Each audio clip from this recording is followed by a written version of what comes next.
ठीक है, different shows में ये डिस्कस हो रहा है कि मैं जब लोगों के घर जाता था तो मैं अपने दोस्तों को कहता था कि अपनी बहनों को छोड़ो, अपनी अम्मियों को बचाओ। तो माँ जिसका रुतबा है, उसके कदमों के नीचे जन्नत दे दी अल्लाह ताला ने, तो माओ के बारे में ऐसी बातें, ऐसी गुफ्तगू सुनते हैं। आप अपने पास्ट के प्राइवेट बेडरूम के मोमेंट्स जो है वो बैठ के डिस्कस कर रहे होते हैं, ठीक है, private secrets, loving moments, romantic moments discuss करते हैं।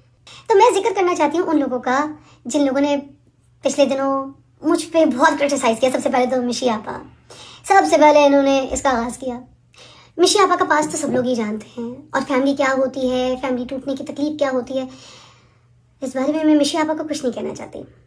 लेकिन यह है कि कुछ चीज़ें हमेशा वो फेक कोट करके पॉपुलर होती हैं, तो उन्होंने जो चीज़ें कोट की हैं आप यूट्यूब चैनल पे जाके देख सकते हैं, वहाँ पे एज इट इज़ पड़ी है, पहले से एक क्लिप पड़ी है जिसमें कोई ब्रेक ही नहीं है, जिसको उन्होंने उठा के शेयर करके इसमें एडिट करके लीक वीडियो ऐसे बना के, वो पिछले साल की है 2025 की, तो वो भी पुरानी ऑडियो जिसको डाल के वो कहती हैं ऑडियो लीक हो गई, audio, oh my God, Ramzan के महीने का लिहाज नहीं किया। खैर झूठ बोला आपने, एहतसाब करना है। खैर नादिया खान आपा बहुत ही सीनियर है, उनको सब जानते हैं, मगर मैं एज औरत उनको भी सपोर्ट करती हूँ बेचारी।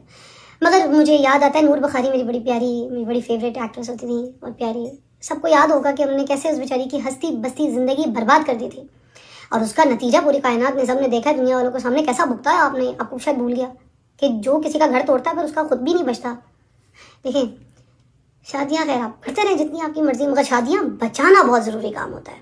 निदा यासिर जो हैं आपा, उनके शो पर जैसा बोल्ड कंटेंट डिस्कस होता है, बोल्ड बातें होती हैं, तो जिस तरह से फैमिली के साथ लोग देखते हुए भी शर्माते हैं, और जिस तरह से पिछले दिनों इकबाल हुसैन साहब ने बात की, या फिर जमाल साहब और उनकी wife, ex husband and wife sharing their private secret romantic moments, ठीक है। अब ये कंटेंट दिखाती हैं इस उम्र में, तो देख लें आप। फिर दूसरे मुबश्शिर लुकमान साहब, मुबश्शिर अंकल की तो मैं बड़ी इज्जत करती हूँ, मगर पता नहीं उन्होंने भी इस बात पे बड़ा मसाला लगाया। वो भी ट्रांसमिशन पे बैठ के कह रहे हैं कि भाई रमज़ान ट्रांसमिशन पे ऐसी बातें नहीं होनी चाहिए, तो रमज़ान ट्रांसमिशन पे आप भी तो नबीहा को और मुझे डिस्कस कर रहे हैं। आपके करियर के बारे में तो सभी जानते हैं, कितने सीनियर एंकर हैं, कैसे मलिक रियाज वाला क्लिप लीक हुआ था, जैसे वो मलिक रियाज से सरेआम जो है ना वो प्लॉट मांग रहे थे मेहर बुखारी की मौजूदगी में। तो मुझ पर वो क्रिटिसाइज़ करें ना जिनका अपना दामन साफ हो, फिर रमज़ान ट्रांसमिशन में बैठकर आप मेरे बारे में ग़ीबत कर रहे हैं, जैसे शामी ऑल जैसे अभी जो उन्होंने गुफ्तगू हकीम साहब की दूसरी शादी पे की है उनके साथ, क्या वो अल्फाज जो हैं रेप देते हैं किसी इंसान को, एक शादीशुदा लड़की और एक फैमिली के व्लॉग के अंदर अपने चंद व्यूज़ बनाने के लिए इतनी वल्गर गुफ्तगू करना, क्या ये मुनासिब है? इरशाद भट्टी साहब, आपके बारे में तो मशहूर है क्या वो हमेशा पार्टियाँ बदलते रहते हैं, इस बार भी आपने इंसानियत की पार्टी को भूल के ग़ीबत की पार्टी को ज्वाइन कर लिया है, मुबारक।